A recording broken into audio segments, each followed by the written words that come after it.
Saya percaya pada pagi hari ini, dimanapun kita berada, kita tetap siap untuk memuji dan menyembah Tuhan, meninggikan nama Tuhan kita Yesus. Haleluya.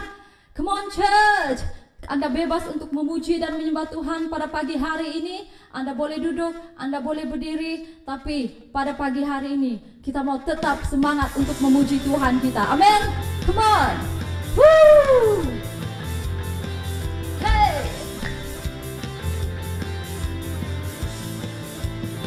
Yesus, pemerintah, Raja berkuasa, Kau menang atas maut, penyelamat yang hidup. Kan ku beritakan kepada dunia bersorak. Yes, ditinggikan, mulia Kau Yesus, diagungkan, diagungkan masyhur namamu. Come on, Kau Tuhan pemenang yang berdaulat atasku, perisai, perlindungan dan sumber kuatku. Kau bangkit melawan semua musuh gementar. Kemenanganmu menjadi kekuatan di hidupku. Kemenangan. Woo! Yeah! Haleluya. Kita adalah anak-anak Tuhan yang sudah dimenangkan. Amin. Kan ku beritakan kepada dunia bersorak, kebesaran-Mu Yesus, ditinggikan, mulia Kau Yesus, Kau diagungkan.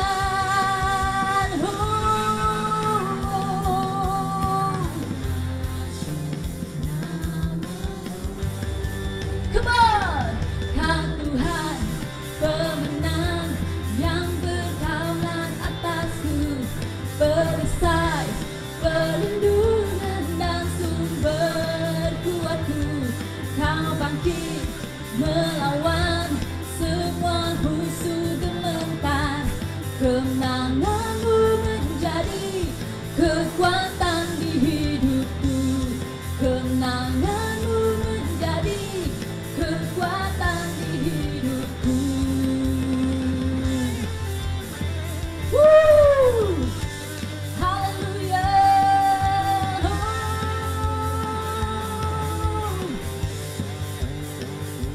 Hallelujah! Mari sorakan nama Yesus. Jesus! Jesus! Jesus! Jesus! Jesus! Kau Tuhan pemenang yang berdaulat atasku, perisai, perlindungan dan sumber kuatku. Kau bangkit melawan semua musuh gementar. Kemenangan-Mu menjadi kekuatan di hidupku. Kau Tuhan yang berdaulat atasku, perisai dan sumber kuatku. Kau bangkit melawan semua musuh gementar. Kemenangan-Mu menjadi kekuatan di hidupku. Kemenangan-Mu menjadi kekuatan di hidupku. Jesus, Jesus, Jesus, Jesus, Jesus, Jesus, Jesus, Jesus, Jesus. Yes, Jesus.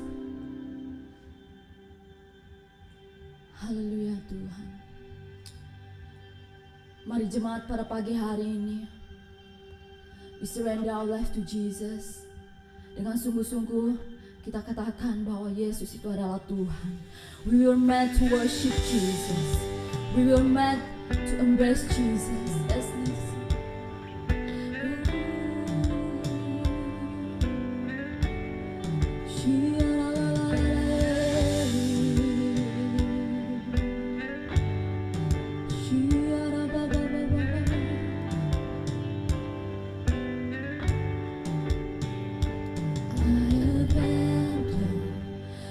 every distraction, my attention is set on you. My devotion, Jesus my portion, my affection is set on you. I was made to worship. I was meant for your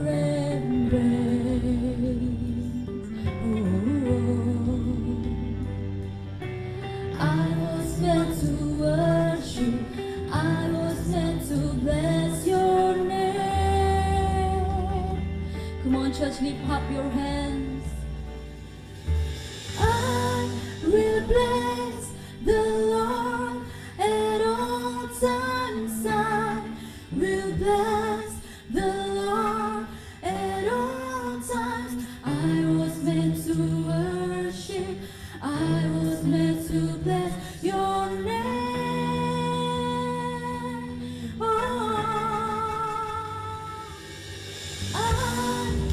Shout your praise forever. I will shout your praise forever. I was meant to worship. I was meant to bless your name.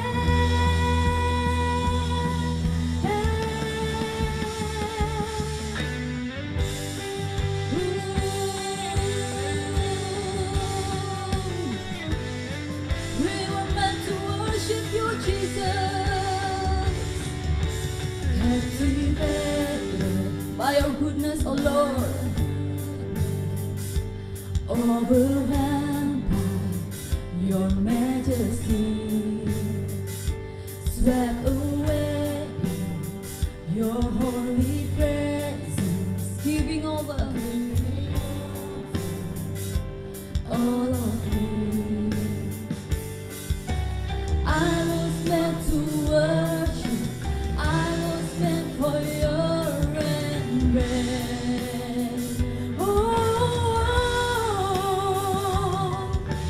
I was meant to worship.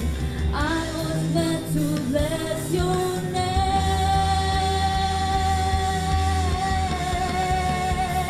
Come on, church, sing it. We'll bless your name. I will bless the Lord at all times. I was meant to worship. I was meant to bless your name. Oh,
shout your praise, Jesus.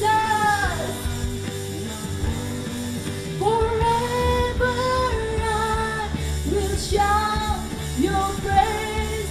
Forever I was meant to worship. I was meant to bless your name.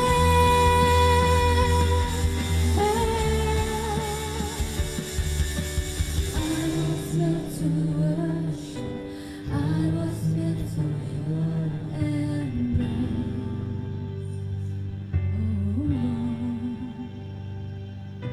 I was meant to worship.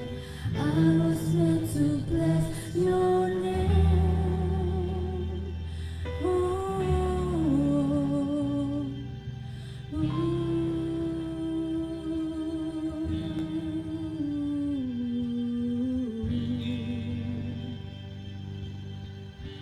We were meant for your embrace, Jesus. We were meant to worship you, Jesus. We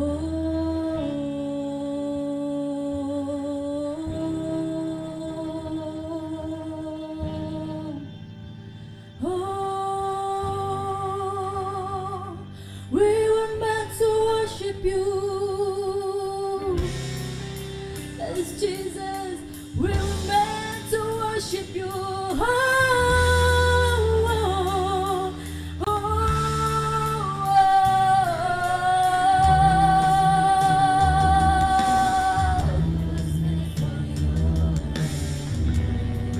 We were meant to worship you.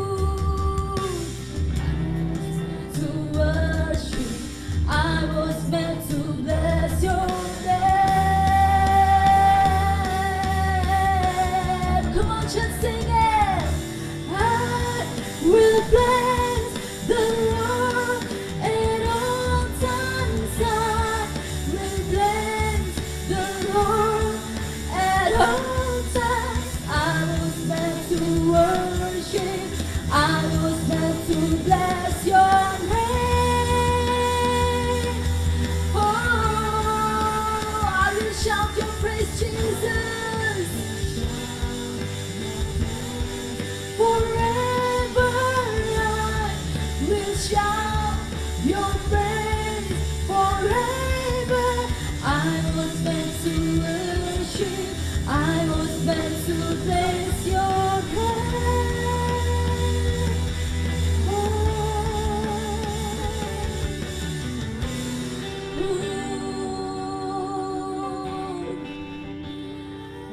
We worship you, Jesus. You are worthy. You are worthy to be praised.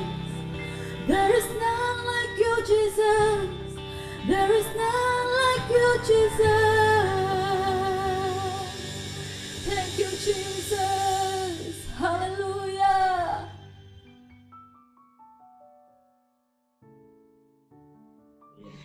Shalom semua, jemaat BWCC di sini. Thank you atas pelayanan semua. Thank you Brother Jerry, alright, untuk prayernya. Okay. Dan selamat pagi sekali lagi untuk semua jemaat. Saya sangat-sangat berbesar hati pada hari ini sebab diberi kesempatan untuk saya sharing, alright, untuk saya sharing di BWCC KL dan juga di DCC pada pagi hari ini.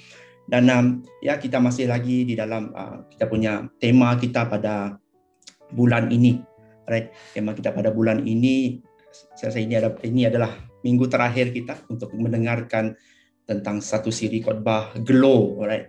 Saya percaya kita semua sudah mendengarkan banyak siri-siri daripada kita punya hamba Tuhan yang sudah berkongsi tentang mesej firman Tuhan yang ditekankan mengenai glow ini, kita bersinar, amen.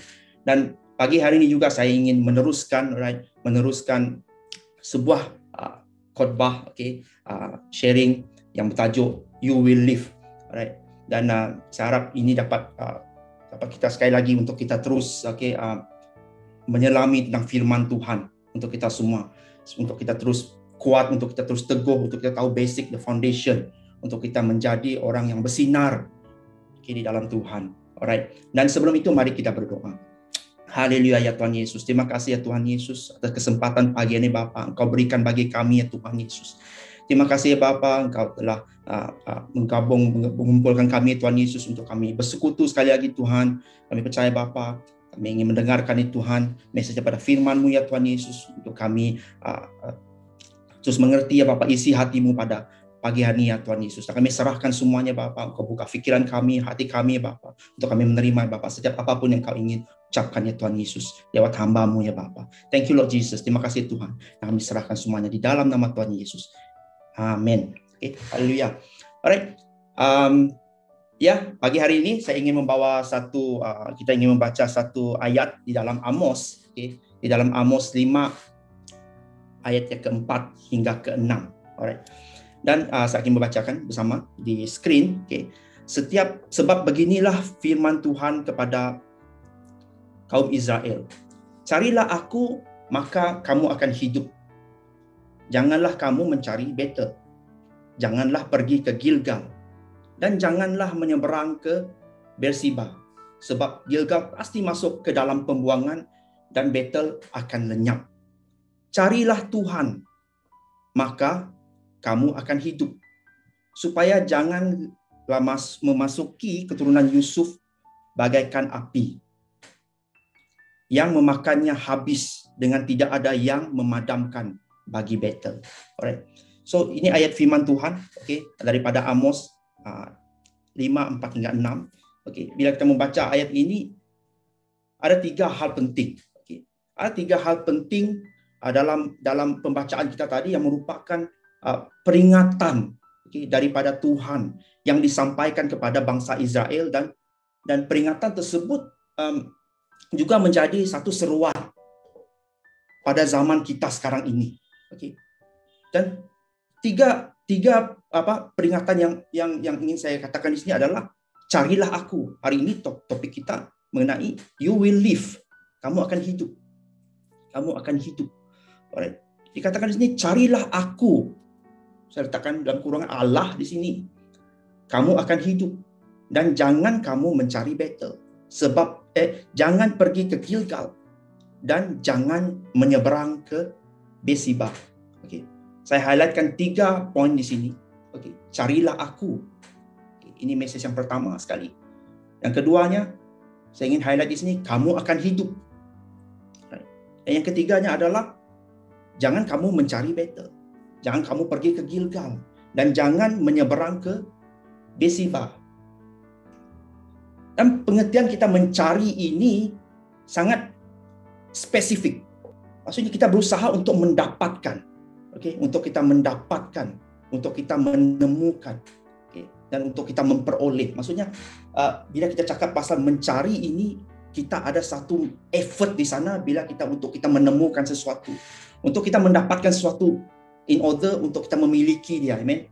Alright. Ya. Next slide is, mengapa Tuhan ingin mencari kita? Okay, mengapa Tuhan ingin mencari kita? Sebab mencari itu adalah sebuah pilihan juga. Kalau katakan mencari ini adalah sebuah pilihan. Kita bebas untuk memilih cara dan jalan hidup kita. Amen semua. Kita bebas memilih cara dan jalan hidup kita. Kita bebas memilih siapa yang akan kita temui, alright? Dan cara jalan hidup yang kita pilih itulah yang akan menentukan kita punya destinasi. Okay? Dan hari-hari yang kita jalani itu. Okay? Dan jalan itu akan memberikan kita sebuah tujuan dalam hidup. What is the purpose? Dan pada akhirnya kalau kita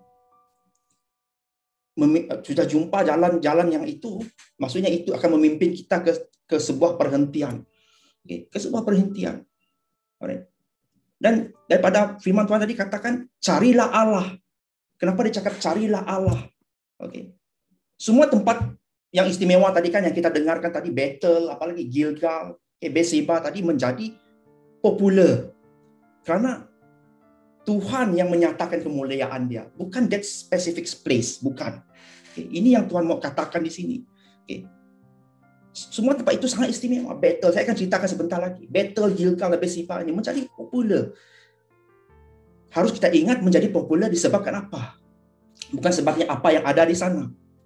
secara fisikalnya, tetapi karena Tuhan yang menyatakan kemuliaannya di sana. Dan ketika kemudian Tuhan sudah meninggalkannya, meninggalkan tempat itu, maka tempat itu tidak lain tidak bukan, kita boleh katakan dia menjadi sebuah museum saja, menjadi sebuah sejarah saja. Ya. Sebab dia hanya berfungsi sebenarnya karena ada hadirat Tuhan, karena ada the presence of God di sana. Dan bila Roh Tuhan sudah meninggalkan tempat itu, maka tempat itu hanya meninggalkan sejarah. So maka demikian juga zaman sekarang ini. Masih ada kecenderungan yang orang berpikir bahwa ketika kita hadir ke sebuah ibadah itu, itu satu kewajiban rohani yang untuk kita memberi contribution untuk kita dalam keselamatan, berkat dan mukjizat. Kadang-kadang pemikiran ini salah. Sebab hadirat Tuhanlah yang memberikan impact, yang memberikan dampak. Dan itu adalah the added value. Bila kita melihat tentang tempat itu dan persekutuan itu adalah just an added value. So, yang paling utamanya adalah hadirat Tuhan itu yang memberi dampak dan nilai, tambah nilai di dalam sebuah persekutuan itu.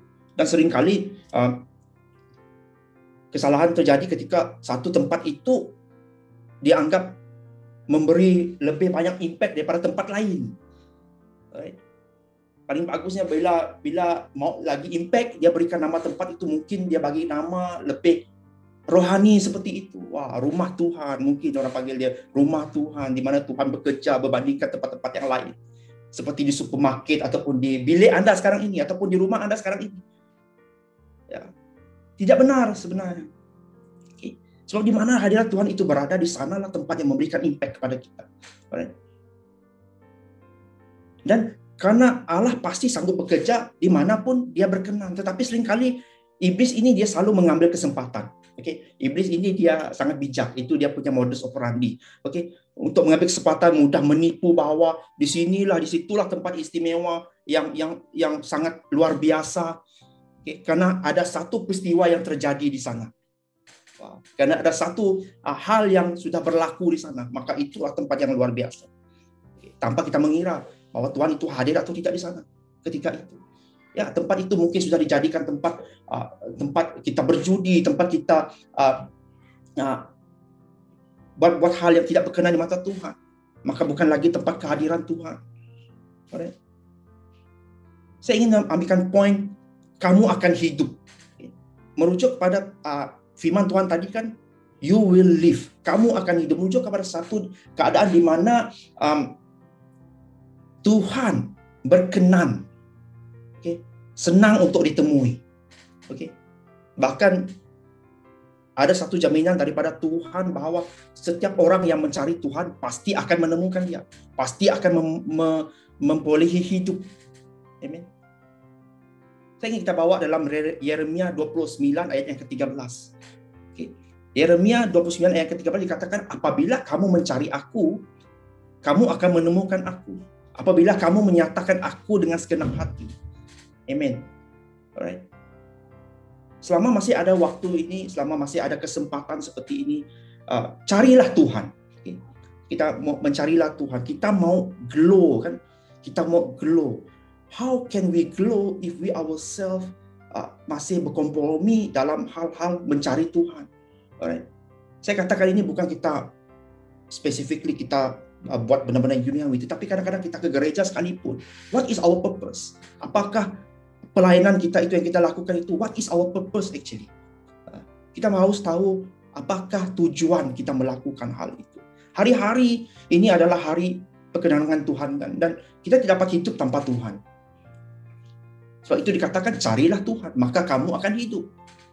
Right? Carilah Tuhan, maka kamu akan hidup. Hanya orang yang perlu hidup.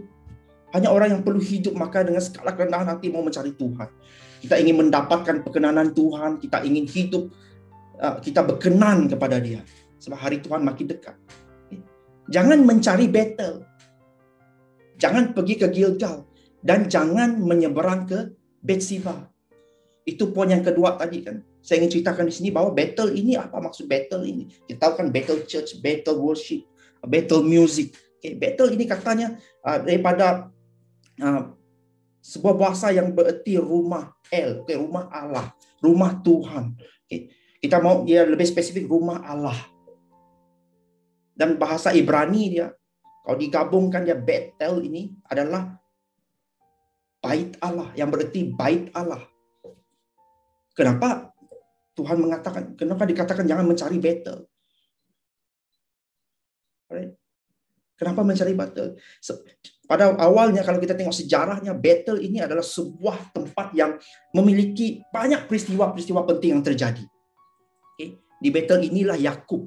Yakub dalam perjalanan dia ke Besiba, ke Haran, kan dia mendapat penglihatan vision. Malaikat turun naik dalam tangga ke surga. Dia ada vision seperti itu, bermimpi. Dan untuk kedua kalinya dia mendengar Tuhan berbicara kepada dia. Daripada namanya Yakub, lepas itu namanya bertukar menjadi Israel, kan. Sebab Allah menggantikan nama dia, kan, jadi Yakub kepada Israel, maksudnya yang selalu bergumul melawan Allah dan manusia. Dan di sana Tuhan memberkati dia. Dia ini, Yakub ini yang membangun altar di tempat ini, di Bethel. Kita lihat Bethel ini disebut beberapa kali dalam Alkitab, khususnya Kejadian. Khususnya Kejadian. Ketika Yakub, ini saya rasa Kejadian 28. Kejadian Yakub, masa itu Yakub sedang melarikan diri dari rumah abangnya Esau. Pas dia tidur di atas batu, bermimpi melihat tangga, menghubungkan langit dengan bumi, dengan para malaikat yang naik turun. Sementara Allah berada di puncak tangga, yang menjanjikan Yakub ini bahwa dia akan memiliki tanah Kanaan. Dan ketika Yakub bangun, kan, dia mengurapi batu itu dengan minyak. Dan dia menamai tempat itu Bethel. Wah, luar biasa, kan? Bethel ini something, tempat yang sangat luar biasa sekali. Sangat luar biasa sekali. Itu dahulunya. Dan Bethel menjadi pusat penyembahan berhala. Selepas itu menjadi penyembahan berhala bagi kerajaan Israel. Setelah pecahnya kerajaan Israel menjadi dua zaman. Menjadi dua pada zaman Rehabim dan itu putra Raja Salomo, kan. Ini sejarah dia. Itu yang terjadi saat itu. Ini Bethel. Jangan kamu pergi ke Bethel. Nanti kita akan elaborate lagi kenapa. Yang keduanya, janganlah pergi ke Gilgal. Janganlah pergi ke Gilgal. Nah, Gilgal ini bermaksud lingkaran batu. Saya ada melihat beberapa gambar, saya research beberapa gambar apakah Gilgal ini. Ya, itu banyak diceritakan di zaman Yosua. Dia buat camp di sana, kemah di sana, di Gilgal. Bila kamu lihat Google, saya tak boleh nak tunjukkan gambar sebab mungkin banyak gambaran bagaimanakah lingkaran batu ini. Lingkaran batu ini yang ditegakkan, menjadi monumen batu, seperti itu. Kita boleh imagine seperti itu. Dan Gilgal ini menjadi tempat perkemahan, the main campsite, atau markas Yosua selama penaklukan tanah Kanaan masa itu. Dan Gilgal berarti dikatakan sini lingkaran batu. Lingkaran batu itu tempat perkemahan yang pertama bangsa Israel ketika masuk ke tanah perjanjian yang dipimpin oleh Joshua masa itu. Joshua. Dan Gilgal juga dikatakan tempat di mana Abraham pertama mendirikan mezbah. Di mana Samuel mempersembahkan korban di hadapan tabut Allah. Luar biasa. Dalam kitab Yosua ini dicatatkan bangsa Israel telah keluar dari sungai Yordan pada 10 bulan pertama. Dan mereka berkemah di Gilgal. Mereka berkemah di Gilgal. Kemudian Yosua menegakkan 12 batu yang diambil daripada dasar sungai Yordan itu. Untuk diletakkan di Gilgal. Apa tujuannya itu? Maksudnya tempat ini menjadi tempat yang sangat orang panggil peristiwa penting ini yang terjadi di sana. Ini bukan tempat yang biasa-biasa. Oke. Bukan tempat yang biasa-biasa. Dan kita lihat apa yang dikatakan oleh Nabi Yosua, Hosea dan Amos masa itu. Kecaman Hosea dan Amos untuk hal-hal ini. Dalam Hosea 9:15 dikatakan, segala kejahatan mereka terjadi di Gilgal. Sungguh, di sana aku mulai membenci mereka. Oleh kerana jahatnya perbuatan mereka, aku akan menghalau mereka dari rumahku. Aku tidak akan mengasihi mereka lagi. Semua pemuka mereka adalah pemberontak. Dalam Hosea 12:11. Ataupun ayat yang ke-12. Bila di Gilead ada kejahatan, maka mereka menjadi kesia-siaan belaka. Di Gilgal mereka mempersembahkan lembu-lembu jantan. Maka mezbah mereka juga menjadi seperti timbunan batu di alur ladang. Berbeza sudah kan apa yang terjadi pada awalnya yang sebenarnya. Lepas itu apa yang terjadi pada tempat itu. Kita lihat apa yang dalam Amos 4 ayat yang keempat dikatakan. Datanglah Betel dan lakukanlah perbuatan jahat. Ke Gilgal dan perhebatlah perbuatan jahat. Bawalah korban sembelihanmu pada waktu pagi dan persembahan persepuluhanmu pada hari yang ketiga. Amos 5:5 dikatakan, janganlah kamu mencari Betel. Janganlah pergi ke Gilgal dan janganlah menyeberang ke Berseba. Sebab Gilgal pasti masuk ke dalam pembuangan dan Betel akan lenyap. Yang seperti yang kita bacakan tadi. Kita melihat perubahan transisi apa yang terjadi pada awalnya daripada peristiwa penting yang luar biasa sehingga menjadi tempat kecaman. Why this happen? Okay. Apa itu Berseba? Kalau dalam Berseba bahasa Ibrani-nya maksudnya sumber air berkelimpahan. Sumber air berkelimpahan. Dalam sebuah kota kan. Di sana di tempat di mana bangsa Israel menjadikan tempat kebaktian. Dan Amos pula memandang tempat itu sebagai tempat yang terkunci. Ada hubungannya dengan Abraham ketika itu. Kalau Berseba seperti ini. Jadi apakah yang kita cari selama ini? Apa yang kita cari selama ini? Janganlah kamu mencari Betel. Janganlah pergi ke Gilgal dan janganlah menyeberang ke Berseba. Sebab Gilgal pasti masuk ke dalam pembuangan dan Betel akan lenyap. Tanpa kisah Betel dan Gilgalnya, maka kisah bangsa Israel ketika ini akan jadi berbeza. Tidak seperti sekarang ini. Alright. Tempat ini memiliki peristiwa yang sangat religious, saya boleh katakan. Tempat yang sangat religious. Tempat istimewa karena tidak ada yang lain di dunia ini. Ketiga, tempat ini memiliki peristiwa yang sangat unik dan yang sangat megah, kata orang. Saya boleh katakan. Dan tempat-tempat ini merupakan penyataan kehadiran Allah, kehadiran Tuhan, tempat peneguhan, tempat pertolongan, di mana janji Tuhan diberikan. This is the place.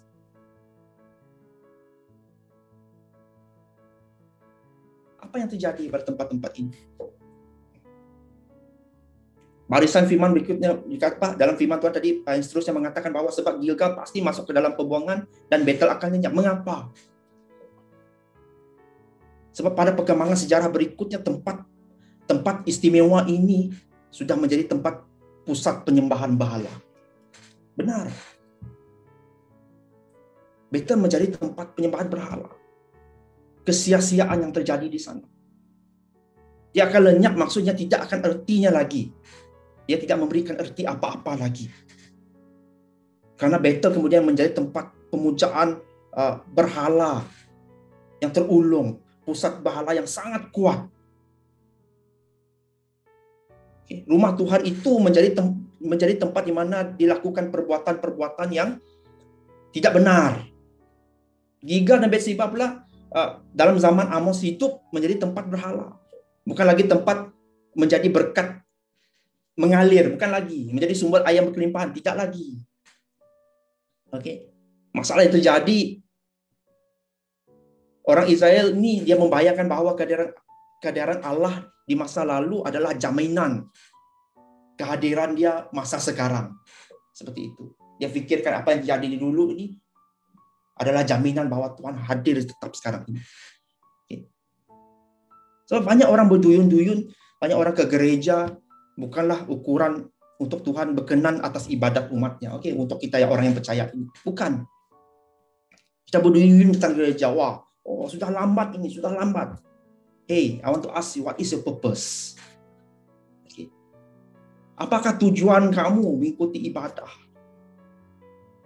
Sebab sama seperti orang Israel datang beribadah ke Betel hanya untuk mendapatkan kekayaan, mendapatkan berkat.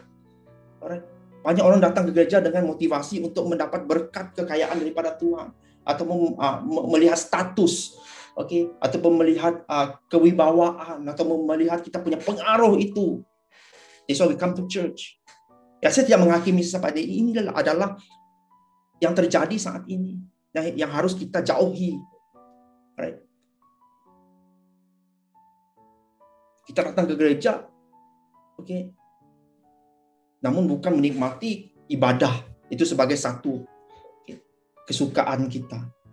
Memberi persembahan serta persepuluhan dianggap seperti kita memancing, meletak umpan untuk mendapat ikan.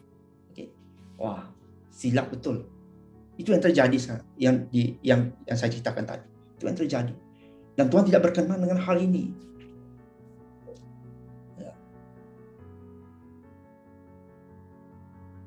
Kedua tempat ini tempat di mana Tuhan pernah bekerja masa lalu. Tentu saja tempat ini adalah tempat yang sangat istimewa.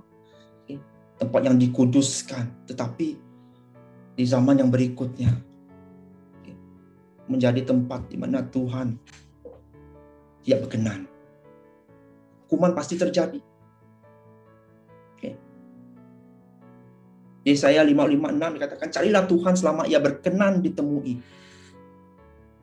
Carilah Tuhan selama ia berkenan ditemui. Berserulah kepadanya selama ia dekat. Misi kita terus mencari Tuhan, bukan yang lain. Untuk mencari Tuhan terlebih dahulu, yang pertamanya. Untuk kita hidup bersinar, in order for us to glow in the dark, to glow everywhere. Untuk kita hidup bersaksi, untuk kita hidup yang bertumbuh, maka carilah Tuhan. Carilah Tuhan dengan penuh kerinduan.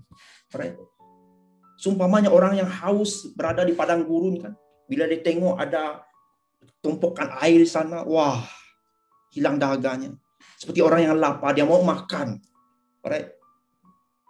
Mencari-cari makan ini. Yang haus, yang lapar. Bagi orang yang mau cari uang kan, macam mana kamu mencari uang? Kamu buat apa saja untuk kamu mendapatkan uang. Maka itulah cara kita mencari Tuhan.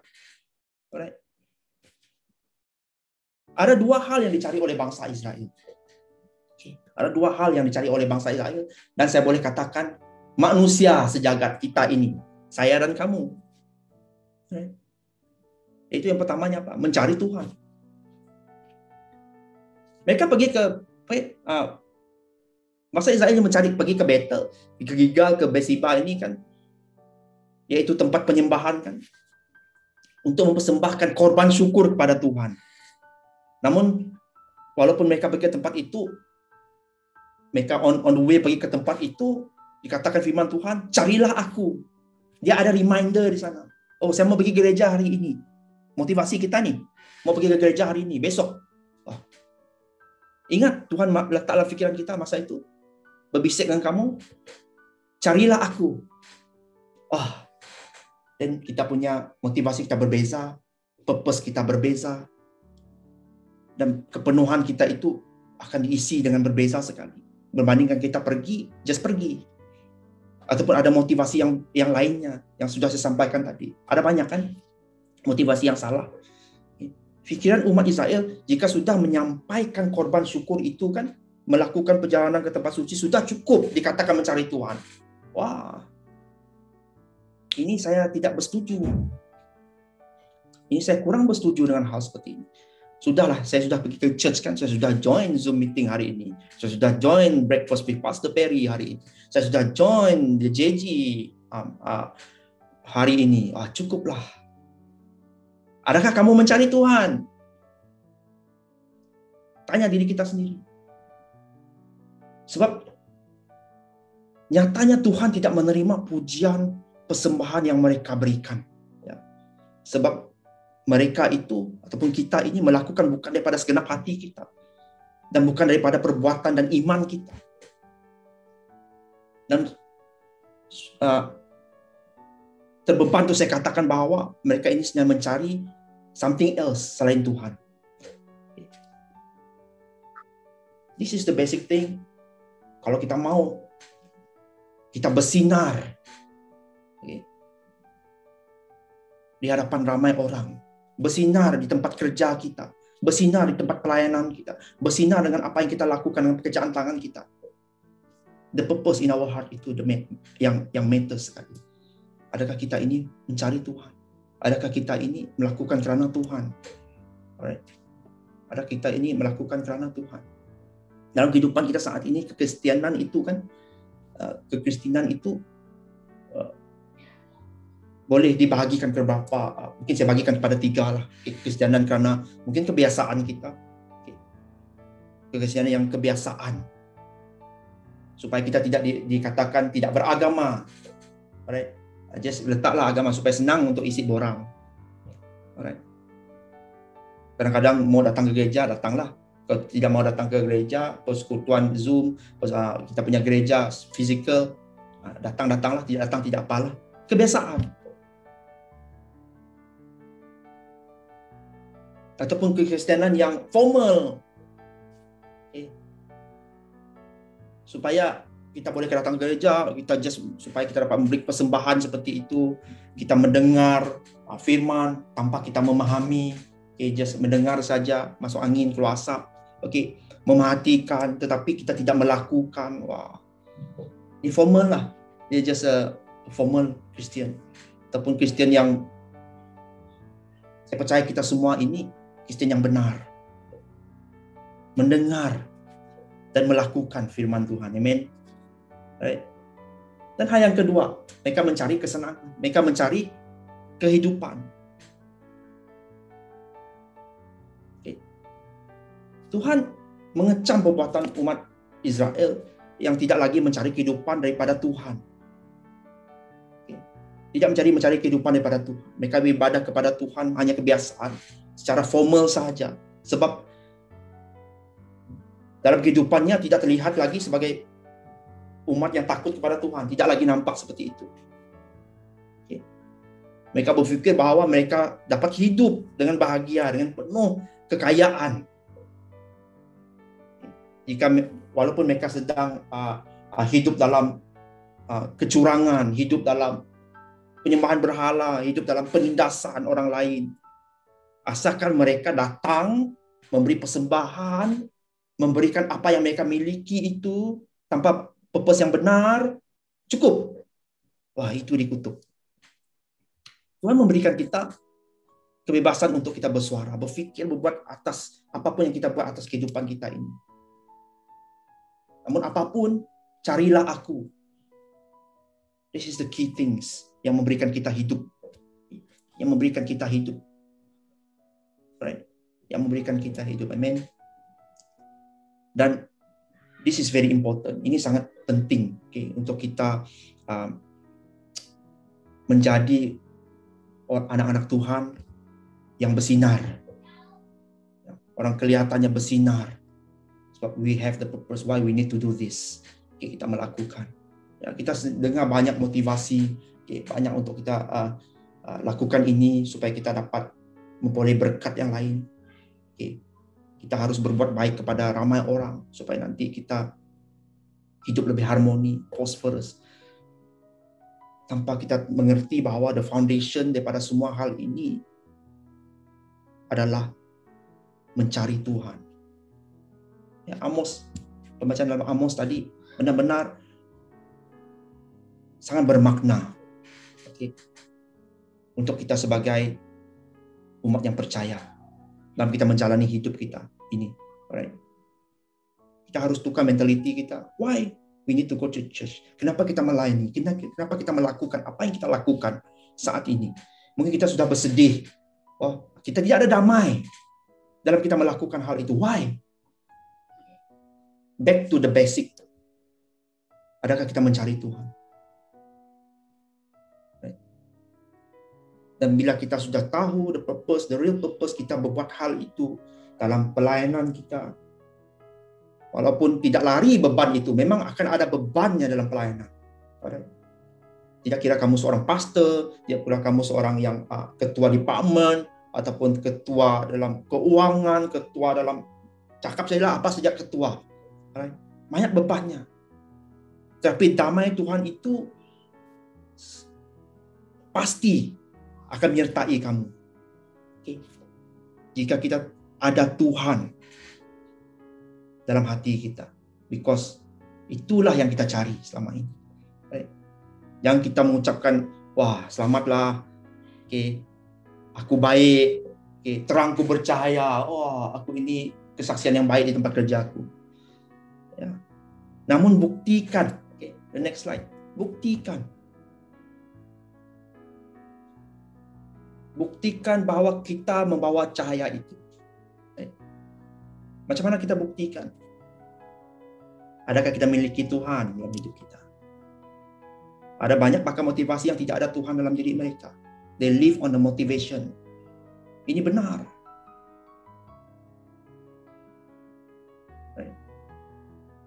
Yang kita terpengaruh.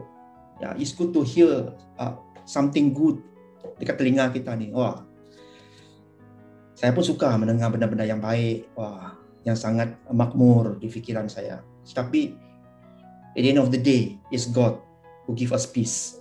Right? Buktikan bahwa kita membawa cahaya itu. Jangan biarkan berhala. Okay? Jangan biarkan dosa, ketidaktaatan kita, kejahatan kita, right? Percubaan, okay? Teman kita menutupi terang itu. Menutupi terang itu. Even though kelihatannya kita melakukan perkara-perkara yang rohani, kelihatannya. Sepertinya kita sekarang ini melakukan perkara yang sangat rohani, tetapi adakah itu berkenan di mata Tuhan? Right. Okay, next slide-nya. Slide yang terakhir pada pagi hari ini. Okay. We seek God. Okay. Every day. Setiap hari. Bukan sebab dia adalah tuntutan agama. Bukan dia sebab ada tuntutan agama. Tetapi kita treat dia sebagai tuntutan hubungan. Hubungan yang benar bersama dengan Tuhan. Bila kita ada hubungan itu, kita bukan berdasarkan teori ataupun pengetahuan. Tetapi the real practice. Give and take. Right? Komunikasi Tuahala. I want to hear you, God. Saya mau mendengar Engkau, Tuhan. Right? And I want to speak to you, Lord. Right? Itu paling penting. Dan saya percaya bila kita pegang perkara ini, menganggap hubungan above religion, okay, sinar Anda pasti dapat menjangkau ramai lagi orang. Pasti dapat menjangkau ramai lagi orang. Terus bersemangat, amen. Kita akan memasuki kita punya tema kita yang baru minggu hadapan. Ya, kita pasti Pastor Pedi sudah disediakan misi dia untuk kita semua. We must be in the same boat. Okay, kita mesti berada dalam satu tempat yang sama, misi yang sama untuk kita terus maju di dalam Tuhan. Amen. Dan kita mau menjadi berkat dimanapun kita berada. Pekerjaan tangan kita ini harapnya dapat memberkati ramai orang. Ucapan mulut kita ini dapat menyembuhkan orang, dapat memberi hidup pada orang. Amen. Alright. I'm sure everyone will be blessed. Okay, dengan pekerjaan tangan kamu semua. Carilah Tuhan, seek Him, and you will live. Amen. Mari kita berdoa. Haleluya ya Tuhan Yesus. Haleluya Roh Kudus. Thank you Lord Jesus. Terima kasih Tuhan. Terima kasih Roh Kudus atas isi hatimu ya Tuhan Yesus yang Kau telah nyatakan ya Bapa untuk setiap anak-anak-Mu, untuk setiap kami yang ada di tempat ini ya Tuhan Yesus. Kami percaya Bapa, Engkau hadir ya Tuhan Yesus, dan Engkau telah berbicara ya Bapa secara pribadi Bapa, lewat apapun yang ingin kami dengarkan ya Tuhan Yesus sebentar tadi ya Tuhan Yesus. Terima kasih Bapa, kami ingin terus mencari Engkau ya Bapa. Kami ingin set dalam minda kami dan fikiran kami ya Bapa, untuk kami terus meletakkan fokus kami kepada Engkau ya Bapa. Purpose kami, tujuan kami ya Bapa, dan kami melakukan banyak hal dalam kehidupan kami ya Bapa, lewat pekerjaan kami dan pelayanan kami ya Tuhan Yesus, dalam hubungan kami sesama ya Bapa. Biarlah purpose itu ya Bapa menjadi satu ya Tuhan Yesus, yaitu untuk mencari Engkau ya Bapa. Karena dalam Engkau ya Bapa kami memperoleh hidup ya Tuhan Yesus. Apa saja godaan dunia ya Bapa, apa yang mengelirukan kami ya Bapa, kami ingin hancurkan, patahkan di dalam nama Tuhan Yesus Kristus. Kami ingin percaya ya Tuhan Yesus bahwa Engkau Tuhan yang memberikan kami hikmat kebijaksanaan ya Bapa, untuk kami dapat menilai ya Bapa apakah yang berkenan di mata-Mu ya Tuhan Yesus, dan bukan di mata orang lain ya Tuhan Yesus. Kami tidak mahu bersandar kepada apapun orang fikirkan ya Tuhan Yesus, apapun tuntutan agama fikirkan ya Bapa, tetapi kami mahu melakukan apa yang Engkau mahu kami lakukan ya Bapa, secara benar ya Tuhan Yesus. Kami ingin terus merasakan hadirat-Mu ya Bapa, dimanapun kami berada ya Tuhan Yesus. Kami ingin terus merasakan ya Tuhan Yesus jamahan kuasa-Mu ya Bapa, dimanapun tempat kami beribadah ya Tuhan Yesus. Biarlah Bapa tempat ini Bapa menjadi saluran berkat-Mu ya Bapa, tetapi Engkau yang utama ya Bapa, yang menjadikan tempat itu sebagai tempat yang sungguh istimewa ya Tuhan Yesus, karena kami dapat mengalami Engkau ya Bapa secara pribadi ya Tuhan Yesus dalam hidup kami ya Bapa. Terima kasih ya Tuhan Yesus. I want to seek You every day Lord Jesus. We want to seek You every day Lord Jesus, dalam each and everything that we do Lord Jesus. Terima kasih ya Tuhan. Terima kasih Roh Kudus. Dan kami serahkan semuanya di dalam nama Tuhan Yesus, yang mengucap syukur dan berdoa. Kita semua yang percaya katakan amin. Amin. Haleluya, selesai sudah ibadah online kita pada minggu ini. Kita ada beberapa highlights. Yang pertama ialah Jom Pray Together, yang akan diadakan pada setiap hari Rabu pada pukul 8 malam. Link boleh didapatkan daripada leader gereja masing-masing. Yang kedua ialah Tithes and Offering. Anda boleh salurkan persembahan anda secara online transfer ke akaun yang tertera di skrin anda pada saat ini. Jangan lupa untuk kongsikan resip transaksi kepada Bendahari Gereja cabang masing-masing. Itu sahaja highlights untuk minggu ini. Terima kasih, Tuhan memberkati. Stay home, stay safe. Jumpa lagi minggu hadapan.